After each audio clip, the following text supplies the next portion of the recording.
Pernahkah kamu merasa putus asa, berpikir bahwa mimpimu terlalu tinggi untuk diraih, merasa terjebak dalam pekerjaan yang sepertinya tidak ada jalan keluarnya? Jika iya, kamu tidak sendirian. Tapi, apa jadinya jika aku bilang bahwa dari balik kemudi ojek, dari panasnya aspal jalanan, bisa lahir seorang pengusaha sukses dengan omset miliaran?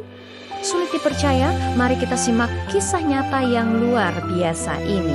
Ini adalah kisah tentang Mas Budi, seorang pria sederhana yang dulunya menghabiskan hari-harinya sebagai tukang ojek di sudut kota yang ramai. Setiap hari, dari fajar hingga senja, ia berkeliling mencari penumpang, berjuang demi sesuap nasi untuk keluarganya. Penghasilannya pas-pasan, seringkali hanya cukup untuk makan hari itu saja. Banyak orang mungkin akan menyerah dalam kondisi seperti itu, menerima nasib dan terus menjalani rutinitas yang sama. Tapi tidak dengan Mas Budi.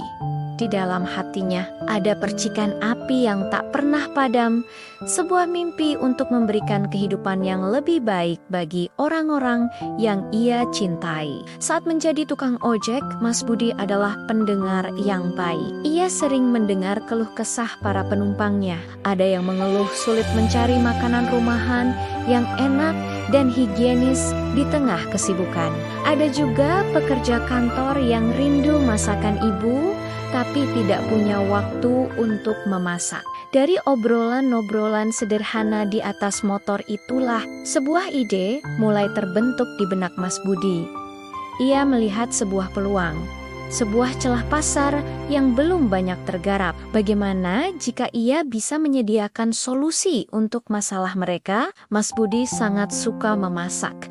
Keahlian ini ia warisi dari ibunya. Masakannya selalu dipuji oleh tetangga dan kerabat. Ia berpikir, kenapa tidak mencoba menjual masakanku? Awalnya, ide ini terasa menakutkan. Modal dari mana? Waktunya kapan? Siapa yang mau beli? Ratusan pertanyaan dan keraguan menghantuinya. Tapi, tekadnya lebih besar dari rasa takutnya. Ia memutuskan untuk memulai dari hal yang paling kecil yang bisa ia lakukan. Dengan modal seadanya yang ia kumpulkan dari hasil ngojek, Mas Budi membeli bahan-bahan masakan untuk beberapa porsi saja. Ia memasak menu andalannya, ayam bakar bumbu rahasia warisan keluarga, esak paginya. Sebelum mulai ngojek, ia memasukkan beberapa kotak nasi berisi ayam bakar ke dalam tasnya. Setiap kali mendapat penumpang, setelah tiba di tujuan, ia akan menawarkan dengan sopan, "Pak, Bu, maaf, saya sekalian jualan nasi kotak, barangkali minat untuk makan siang."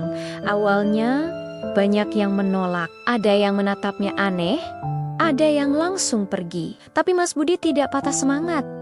Baginya, setiap penolakan adalah pelajaran. Ia terus mencoba hingga suatu hari, seorang penumpang, seorang karyawan kantor, memutuskan untuk mencoba masakannya. "Boleh Mas, 1 kotak ya?"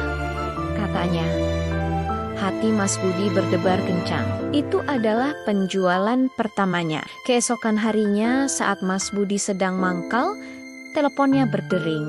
Ternyata dari karyawan yang kemarin membeli nasi kotaknya. "Mas, ayam bakarnya enak banget. Teman-teman saya di kantor pada mau coba, bisa antarkan 10 kotak untuk makan siang nanti?" Dunia Mas Budi seakan berhenti berputar sejenak. 10 kotak itu adalah pesanan besar baginya.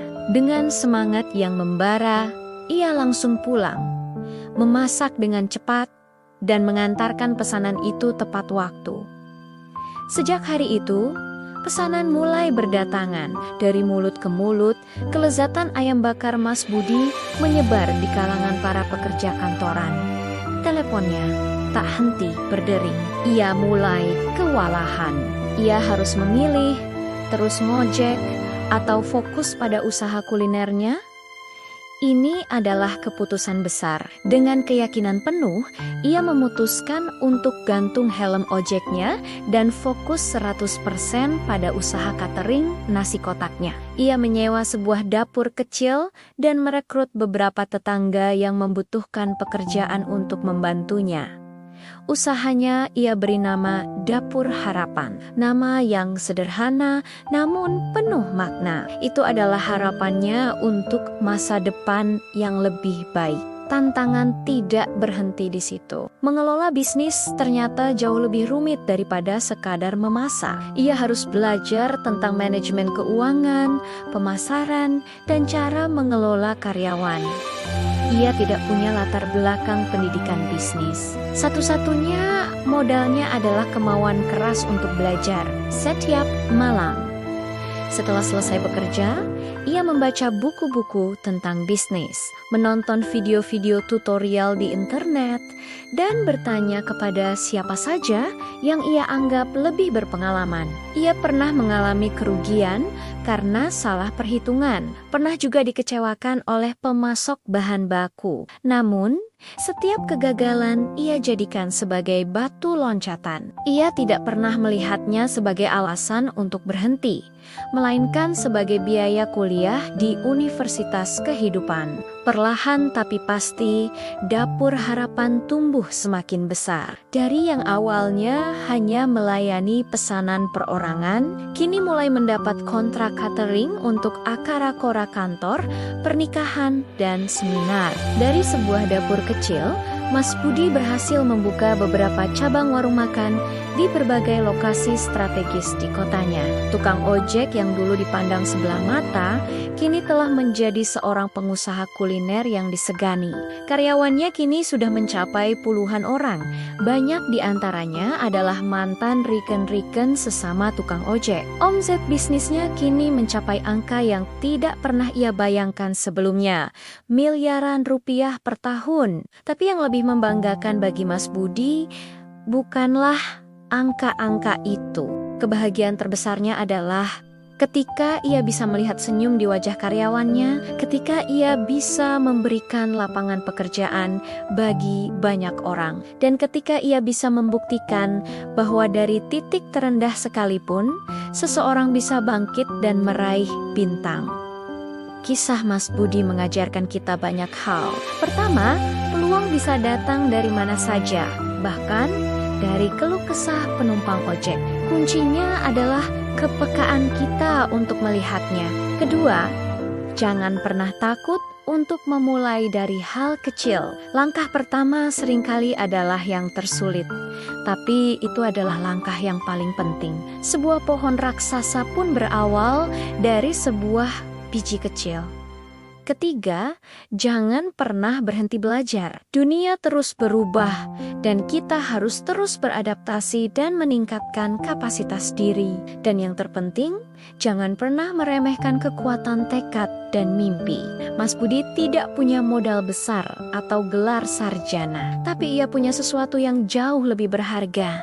Mimpi yang membara dan tekad sekeras baja untuk mewujudkannya. Jadi, apapun kondisimu saat ini, jangan pernah merasa putus asa. Mungkin kamu sedang berada di posisi Mas Budi bertahan-tahan yang lalu, merasa lelah dan tidak punya harapan. Ingatlah kisah ini. Lihatlah sekelilingmu, dengarkan sekitarmu, mungkin ada peluang yang sedang menantimu. Mulailah dari apa yang kamu punya, sekecil apapun itu. Jangan biarkan keraguan dan ketakutan menghentikan langkahmu, karena di dalam dirimu ada potensi luar biasa yang sedang menunggu untuk dilepaskan. Siapa tahu kisah sukses berikutnya adalah kisahmu. Terima kasih sudah menonton. Jika kamu terinspirasi oleh kisah ini, jangan lupa untuk like, komen, dan subscribe channel ini agar kita bisa terus berbagi cerita-cerita positif lainnya. Sampai jumpa di video berikutnya.